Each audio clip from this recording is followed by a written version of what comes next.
Habari za muda huu mtazamaji wa UTV, ni kushukuru sana kwa kuchagua kuangalia Kidani kupitia hapa. Nami ni Sauda Hussein, ambapo nakuletea mahojiano mbalimbali na wanawake katika sekta tofauti. Na leo kwa bahati nzuri kabisa tuko na mkulima hapa, mdada mzuri mrembo, lakini ni mkulima na mfanyabiashara wa mazao ya mahindi na alizeti, lakini vile vile akifanya biashara za kompyuta pamoja na usambazaji wa vifaa vya kompyuta. Tutakwenda kusikia mengi sana kutoka kwake, lakini kwa sasa tusikilize kwa ufupi wasifu wake.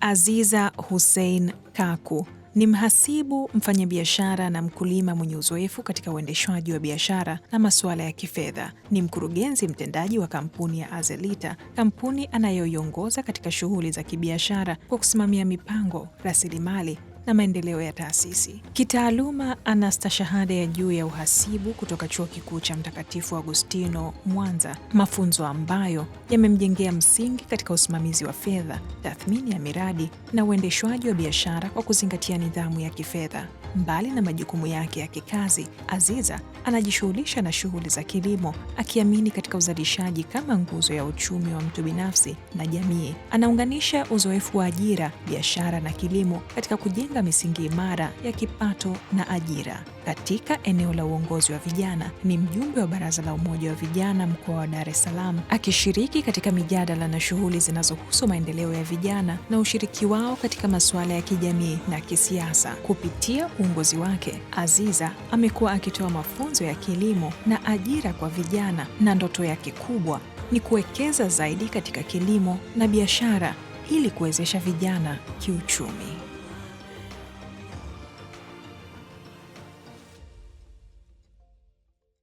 Naam, huyo ndio Aziza Hussein ambaye niko naye hapa leo katika Kidani. Habari Aziza? Nzuri. Za kwako? Salama tu. Hongera na pole kwa kazi. Asante sana Sauda. Nataka kukuuliza swali ambalo usijui kama na pia huwa unaulizwa na watu. Dada mrembo kama hivi unaweza kulima kweli? Mimi naweza kulima. Haimaanishi kufanya kilimo ni kazi ya mwanaume tu. Hata wanawake tunalima pia. Ni utayari. Ni utayari. Na shambani unaingia kweli kweli? Of course. Naingia, ninapanda na nataka kujifundisha kuendesha trekta sasa. Oh. Yeah. Okay. Wapo wengi huwa wanajaji kwamba Aziza unalima kweli au unapiga kilimo cha WhatsApp tu. Lakini wengine wapo huwa wanauliza kwamba unawezaje kulima, yani wewe unalimaje? Lakini mimi huwa nilikuwa tayari, yani nilikuwa tayari na namna ambavyo mzazi wangu alikuwa amenijenga na kunionyesha kwamba kilimo si kitu cha kufanya mwanaume tu, au sio kitu cha kufanya watu wazima. Zamani watu walikuwa wanajua ili uwe mkulima ni lazima uwe mtu mzima. Kwa hiyo mimi niliona ninaweza na nikajiamua kujikita na sekta ya kilimo. Tuambie historia yako kidogo mpaka ulipofika hapo kwenye kilimo, ilikuwaje? Mimi nilianza kulima nikiwa mdogo sana, lakini kwa usimamizi wa mashamba ya mzazi wangu wa kiume. Alikuwa akinituma katika shughuli zake za kilimo, alikuwa akilima tikiti nzizo. Kwa hiyo nikawa niko inspired sana na mimi kufanya kile kitu. Yaani sikuwahi kufikiria atakuwa daktari, sijui kuwa nani, sikuwahi kufikiria. Nilikuwa nasoma lakini mwisho nasema mimi nitakuja kuwa mkulima. Nilianza kufuatilia mashamba babangu nikiwa form 4. Yaani nimemaliza form 4 na ananiambia nenda site, kaangalie kule wanafanya nini, kwa sababu yeye alikuwa ni mwajiriwa hapo, yuko busy sana. Na kuna muda alikuwa akitoa, kuna hasara na sio hasara. Ila na mimi nilikuwa mbaili. Naona mtu akija kununua kitu shambani ananipunja hela. Kwa hiyo nilifika tu mpaka nikaenda masokoni, nasimamia matikiti yangu pembeni. Okay. Yanauzwa pale, nikishauza nachukua hela yangu naondoka. Kwa hiyo baba mwenyewe alikuwa anaona kwamba ni kunifunza, na mimi nilikuwa naona ni kunifunza kwa sababu unapata experience kwa watu, unajua soko liko vipi. From there nikawa taratibu namkuta mzazi wangu anabadilisha kilimo, nikamkuta analima alizeti na mahindi. Na mimi nikajikita na hiyo sekta ya alizeti na mahindi mpaka sasa. Kwa baba aliachana kabisa na matikiti? Yes. Kwa nini? Matikiti ni zao gumu. Kwanza linahitaji usimamizi mkubwa sana. Lakini linahitaji uangalizi mkubwa sana. Hata soko lake pia, mtu anapoona mahindi yako sokoni mengi au barabarani, sio kwamba soko lake ni rahisi sana. Yes. Hem, tuambie picha nzima kuhusiana na kilimo kikoje? Kuna mtu anatamani sana kilimo, umesema umemaliza shule lakini ukaamua kujikita sasa kwenye biashara. Maana pia kilimo tuseme na yenyewe ingia moja kwa moja kwenye biashara. Yaani aina gani ya kilimo unafanya? Je, cha kuuza nje ya nchi ama hapa una supply hapa? nchini na vitu kama hivyo? Kwa sasa nalima kilimo cha kuuza hapa, lakini na wish ifike muda nianze kuuza nje, na natafuta masoko ya kuuza nje ya nchi. Lakini aina ya kilimo ninachokilima mimi sitaki kuja kuiuza nafaka. Nataka kuja kusupply au kutoa mafuta mwenyewe. Yes.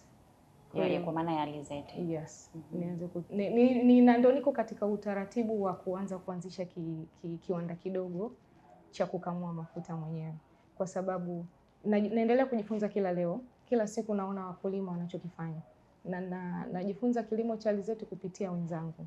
Kwa hiyo nimeona kwamba ukilima ukatoa zile mbegu za alizeti ukazikamue, unapata faida nzuri zaidi kuliko useme ukaingiza sokoni uze vile vile. Yeah. Kuna faida mbili unapata. Unapokamua unapata kuna kitu kinaitwa mashudu. Yale mashudu yanatumiwa na kuku, lakini kuna watu wanasema wanakula mashudu.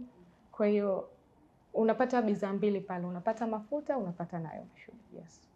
Lakini unapoenda kuuza peke yake ukiwa umeshaitoa pale haujaikamua, ni kitu kimoja tu ndio unachoenda kukiuza. Unaenda kuuza mbegu kama zile mbegu ili mwenzako mwingine. Ni muda gani wewe utenga kwa ajili ya kilimo, kwa sababu una biashara nyingine unafanya na una mambo mengine pia unafanya? Ni muda gani unahakikisha kwamba nitasimamia shamba na vitu kama hivyo? Ukitaka kuwa mkulima ni lazima uchague aina ya zao ambalo unataka kulima. Kuna mazao ambayo yanahitaji mtu kila siku kwa shamba. Lakini kuna mazao ukishamaliza stage ya kwanza itakuhitaji kuwa shamba wa stage ya pili.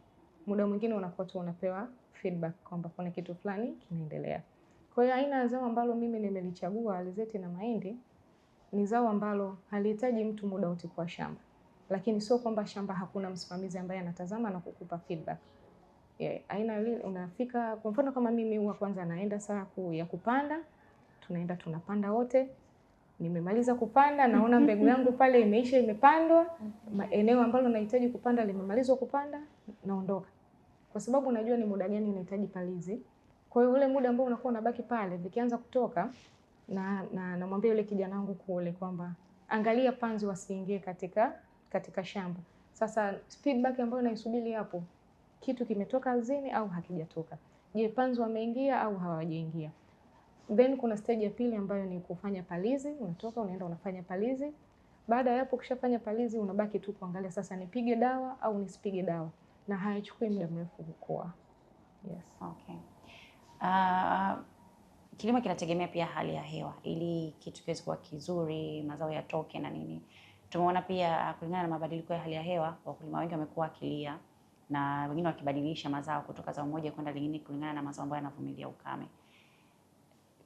Swala la hali ya hewa namna gani linawaathiri? Mabadiliko ya hali ya hewa namna gani linakuathiri, ama namna gani linakupa changamoto kwenye biashara nzima ya kilimo?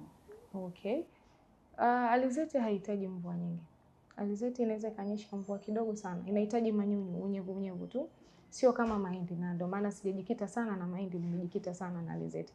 Yaani mahindi yamekuja kama backup tu ya alizeti, na kutokana kuna watu wengi wanahitaji, kwa hiyo nikasema subiri niipe backup alizeti. Lakini alizeti ni zao ambalo halihitaji mvua nyingi sana. Mfano kama sasa hivi tuliambiwa kwamba mwaka huu kutakuwa hakuna mvua, lakini mimi nilipanda. Kwa hiyo mvua imekuja baadaye nimeshapanda. Ikiwa nyingi, ikiwa kidogo, lakini alizeti haihitaji sana mvua. Inahitaji manyunyu machache sana. Kuna mtu mmoja aliwahi kuniambia ukitaka kuwa mkulima hakikisha kweli unakuwepo shambani, kwa sababu wale watu pia ambao unawaweka shambani kuna namna uaminifu unakuwa ni mdogo. Kuna chochote ambacho kimewahi kukuta wewe katika mazingira hayo ya biashara yako ya kilimo kama changamoto, hasa kwenye uaminifu wa utunzaji na mrejesho ambao ni sahihi wa shamba? Changamoto zimenikuta na bado zinaendelea kunikuta. Changamoto katika kilimo haziishi, bali zinapungua. Of course, unaweza kuwa umemwachia kijana mbegu, umemwambia nenda kapande, nakimbizana na mambo mengi, unajua. Hawezi kupanda mbegu inapotakiwa. Baadaye anakuja kukuambia mbegu sehemu fulani haijatoka, kumbe ile mbegu hakufanyaje, hakuipanda. Lakini unamwambia nijitahidi unipe feedback kwa haraka kama panzi wameingia, kwa sababu panzi ni wadudu ambao wanashambulia sana alizeti. Lakini changamoto zingine unaweza kumwacha kumwambia jitahidi kupitia mashamba. Unajua katika wakulima lazima wafugaji wawepo. Dakika 2 unaambiwa wameingia ng'ombe. Kwa moja ya hasara ambayo nilipata msimu wa mwaka jana, kuna shamba moja lilikuta limeliwa na ng'ombe lote. na ndio ilikuwa iko stage ya mwisho kama mwezi mmoja kuvuna. Yeah. Lakini ni changamoto za kilimo ambazo lazima yani ukiwa mfanyabiashara, ukiwa mkulima lazima utake risk. Yeah. Inakuwaje ikitokea situation kama hiyo, inakulazimu kubadilisha kijana ama unamlipisha ama kwa sababu wewe tayari ni bosi kwenye lile eneo? Katika kilimo ukisema ubadilishe kijana utabadilisha kila siku. Na ukisema ubaki na wewe atakutia hasara kila siku. Moja ya principle ambayo nimeiweka, mwanzo alikuwa anaonekana sana mzazi wangu wa kiume ambaye ni babangu, alikuwa anaonekana. Sasa wakawa wanamchukulia kama mtu mzima aseme. Lakini mimi niko very strict, wananifahamu. Lakini mfanyakazi wako ili awe bora ni lazima naye umwezeshe mambo yale bora. Ukimpa mazingira mazuri ya kufanya kazi, lazima atakufanya kazi yako vizuri. Kwa hiyo mimi niliweka principles zangu chini. Nataka ufanye hichi, nataka ufanye hichi, nataka ufanye hichi. Kwa hiyo akanijua mimi nilivyo.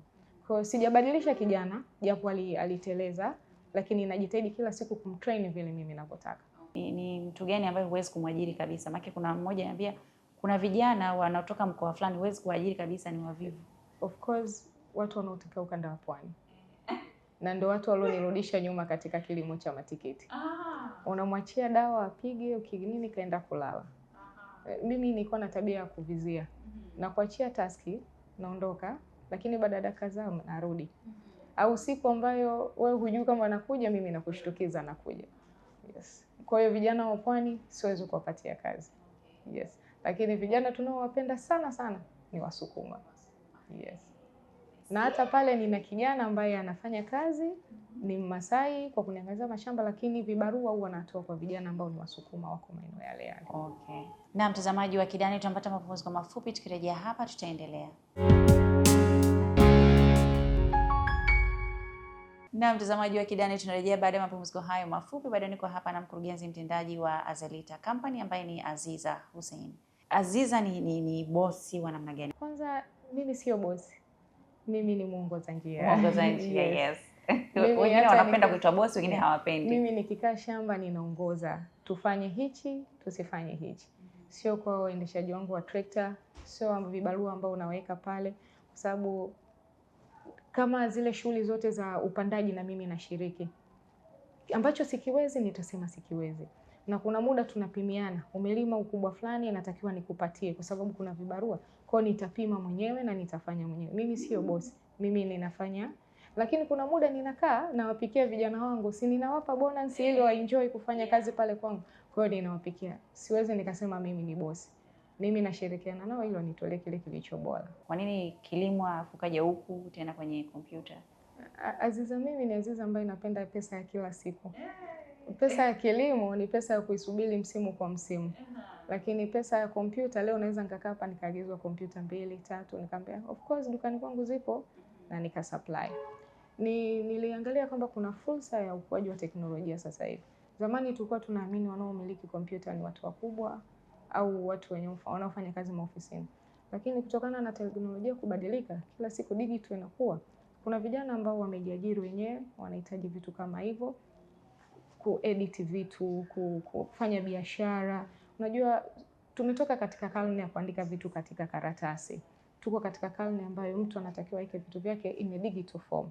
Kwa hiyo nikaona kuna umuhimu au kuna haja ya mimi kujiingiza katika hii biashara kwa sababu ni biashara ambayo inakuwa kila leo. Kila leo inamhitaji, yani asiponunua mtu jioni basi jioni nita. Lakini niliona kuna fursa, bado kuna taasisi za binafsi na taasisi za serikali zinahitaji wasambazaji wa hivi vitu. Kwa hiyo niliamua kujikita katika hivi vitu na huwa na taasisi chache ambazo nazipatia vifaa kutoka katika duka langu. Yes. Umesema hakuna pesa unatamani Aziza impite. Ni biashara gani nyingine tena uliwahi kuifanya ama unafikiria kuifanya? Nafikiria kuleta B&B resident house. Okay. Yes, nimeona kwamba ni biashara ambayo sasa hivi ni very marketable na inahitaji watu, yani inahitaji watu wengi wanahitaji nyumba za kuishi. Si kila mtu sasa hivi anaweza kujenga. Kwa hiyo nimeona nitaingia katika biashara ya nyumba pia. Kwa mtu ambaye sasa anakuangalia, mpe picha nzima ya namna ambavyo biashara ilivyo. Na kama anataka kuingia kwenye biashara, vitu gani vya msingi anatakiwa kuzingatia? Okay. Mtu yeyote ambaye sasa hivi anataka kuingia katika biashara, Msingi mkuu wa biashara kwanza ni nidhamu na uaminifu. Usipokuwa na nidhamu katika biashara yako, biashara itakuwa ngumu. Na pia lazima uwe mwaminifu. Tofauti na uaminifu, lazima uwe mbunifu na upende kujifunza kila siku. Mfano katika kilimo. Kilimo kila leo kinatoa mbegu mpya. Kila leo kinatueleza vitu, pembejeo zinakuja mpya. Kwa hiyo usipokubali kubadilika ukaenda na hali ya sasa, utakuja kujikuta unalima kilimo kilichopita. Mimi nimeenda shamba, naelekeza watu kupanda kwa kamba, naelekeza watu kunyoosha mistari. Lakini walikuwa hawajua, kwa naambia na hapa kilimo cha darasani. Lakini at the end of the time sasa hivi wanafahamu namna ya kulima na wanajua kwamba yani kina manufaa gani kufanya kupata vile. Kwa hiyo mtu yote anayetaka kuingia katika biashara sasa hivi, kwanza akubali kujifunza. Kila leo vitu vinabadilika. Lakini awe na nidhamu kwa wateja, kwa biashara yake pia. Usichanganye pesa ya biashara na mambo binafsi. Lakini lazima uwe unazingatia muda. Upo katika wakati gani, unatakiwa ufanye nini? Yes. Ni tukio gani uliwahi kupigwa kwenye biashara zote, kilimo na huku kazi? Ukasema hivi niendelee ama nisiendelee? Kwenye kompyuta sije kupata tukio ambalo limenifanya mimi nirudi nyuma. Lakini katika kilimo niliwahi kukuta kijana wangu ameuza mazao yote. Baba alikasirika sana, yani kwa sababu alikuwa hajui niambie nini. Mimi baba yangu ni mkubwa, ameniingiza katika hili jambo, lakini ni mtu ambaye ananisikiliza nini kinatakiwa kifanye kwa wakati huo. Ni sio kwamba mimi najua sana. Ananifundisha namna ya kuwa kiongozi. Kwa sababu kesho kushukuta anakuambia nitachoka, nitapumzika pembeni. Wewe ndio utatakiwa kuja kuvisimamia fully vitu. Yes. Kwa hiyo nilikuwahi kukuta kijana wangu ameuza mazao pale. Niliumia sana. Nikiangalia pesa aliyouza hawezi kunilipa. Lakini sikukata tamaa. Nikasema tufanye kazi, tuendelee na sikumwacha. Nilijua ni kwa sababu gani ameuza, kwa sababu pia kuna changamoto ambazo unajua kuna kitu ukimwachia mtu unaweza kuwa unamshawishi naye afanye, na hasa ukiwa haukiulizii. Kwa hiyo aliona vile vigunia sijui ni vichache, lakini kwangu vilikuwa nimevipigia hesabu ile pesa nakuja kufanyia nini kwa wakati ule. Kwa hiyo iliniumiza sana, lakini tunaendelea. Vigunia vingapi?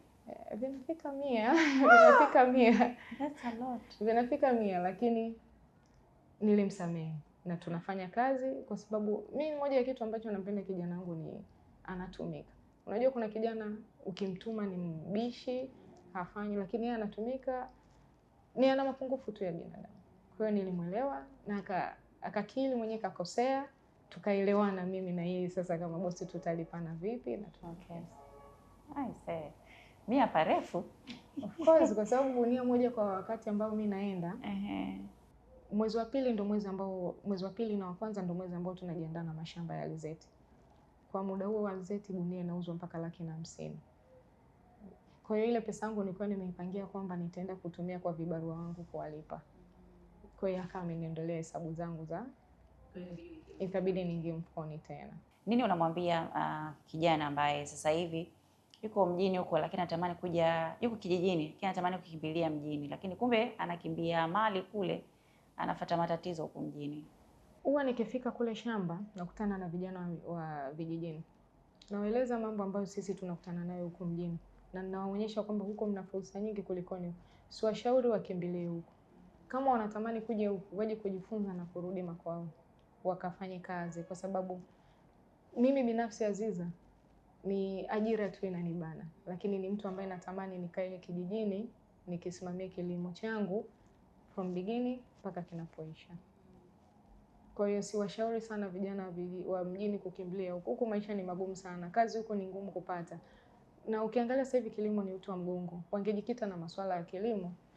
Kuna kitu kama chakula. Chakula si kitu cha kusema kwamba eti leo utalima kesho hatutokula. Sisi ni binadamu, kila siku tunakula. Waangalie tu ni zao gani, ni vitu gani ambavyo vinaweza vikawasaidia kule kupata fedha. Naweza kawa hawana mitaji, na ndio mitaji ndio vitu ambavyo vinasumbua vijana wengi.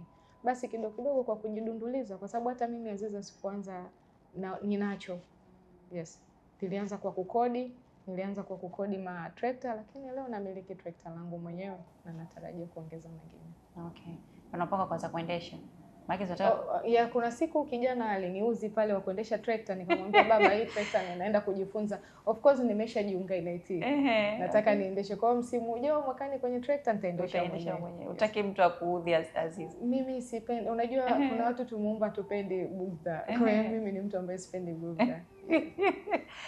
Kwa kumalizia, mtoto wako pia unatamani aje kuwa mkulima? Natamani aje kuwa hivyo, lakini huwezi kumpangia mtoto kuwa. Namsikiliza kile anachotaka kuwa. Kwa sababu hata mimi babangu hakutamani mimi kuwa mkulima, lakini yeye ndo kanijenga mimi nikawa mkulima. Mimi baba alikuwa kanaye anakuambia natamani kuwa uwe lawyer, uwe daktari. Yaani anataja yale makazi makubwa, pilot. Lakini sijawahi kuonyesha interest yoyote ya kutamani hivyo vitu. Nikiwa niko olevu, kuna kupangiwa combination. Nilipangiwa combination ya science. Nilikaa siku 4 tu, nikaenda kumwambia academic mimi siwezi. Baba akasema ukasome huko. Nikamwambia mimi siwezi. Nikaona hataki kunihamisha. Usiku nilichukua meza yangu nikajihamisha mwenyewe. Asubuhi naenda kuingia kule ananitafuta darasani, mimi sipo. Nimeingia kwenye masomo ya biashara. Lakini nasoma biashara sio kwamba nataka niwe accountant. Nataka kujua biashara. Nataka kujua biashara, nataka kuwa mfanya biashara. Kwa hiyo tangu nikiwa olevu nataka kuwa mfanya biashara.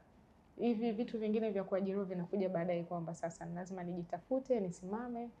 Si tumezaliwa katika familia za kimaskini. Lazima utafute capital, uje upambane na wewe mwenyewe. Sio kwamba automatically utatoka tu utaingia shambani. Okay. Kwa kuwapa motisha sasa wasichana wengine ambao hawana mwanga, nini wanatakiwa kufanya? Unaweza kuwashauri nini? Vitu vya kufanya viko vingi sana. Usijikite na labda umemwona mtu kwenye mtandao anauza nguo au anauza mabegi, anauza nini. Angalia fursa iliyopo hapo kwa wakati huo. Then focus na hiyo fursa. Nijue hiyo fursa unayotaka kwenda kufanya. Yaani angalia hicho kitu unachotaka kwenda kufanya kinahitaji nini. Unaweza usiwe na capital kubwa, lakini ukawa tu ni mtu ambaye unajifunza kupitia watu taratibu na capital kapatikana pale pale. Kuna watu wanatokea hawana idea yoyote kichwani, hajui afanye nini, lakini yuko na pesa ndani. Kwa hiyo wewe binti ukionyesha kwamba unaweza kufanya hichi na ukakizingatia kile kitu unachotaka kufanya, basi anaweza kukuamini. Wapo watu wengi ambao hawana pesa wao, lakini wameaminiwa na watu mpaka leo wameweza kujisimamia wenyewe. Aina gani ya kilimo mtu afanye kulingana na hali ya hewa na mazingira na nchi ambayo sisi tuko hivi sasa? Unaweza ukatamani kufanya kilimo lakini usiweze kukilima. Ili uweze kufanya kilimo, tafuta kilimo ambacho wewe unaamini kwako kitakuwa ni chepesi. Kisome kile kilimo kinahitaji nini. Waulize watu wanafanya vipi. Jifunze kupitia wao. Ndio kilimo kinapokuwa hivyo. Lakini unaweza kutamani leo nilime nyanya. Au unalima nyanya, umeingia tu umepewa mbegu umelima nyanya. Hapana. Hakuna kilimo kirahisi wala kilimo kigumu. Kikubwa ni wewe kwamba kile kilimo unachoenda kukilima unakijua vipi. Unapambana vipi kukifahamu. Mfano mimi Aziza nilitamani kulima alizeti kama nilivyokuta mzazi wangu analima alizeti. Leo natumia muda wangu kusoma articles za watu wanaolima alizeti, lakini natafuta watu mitandaoni wanaojihusisha na hayo masuala ya alizeti.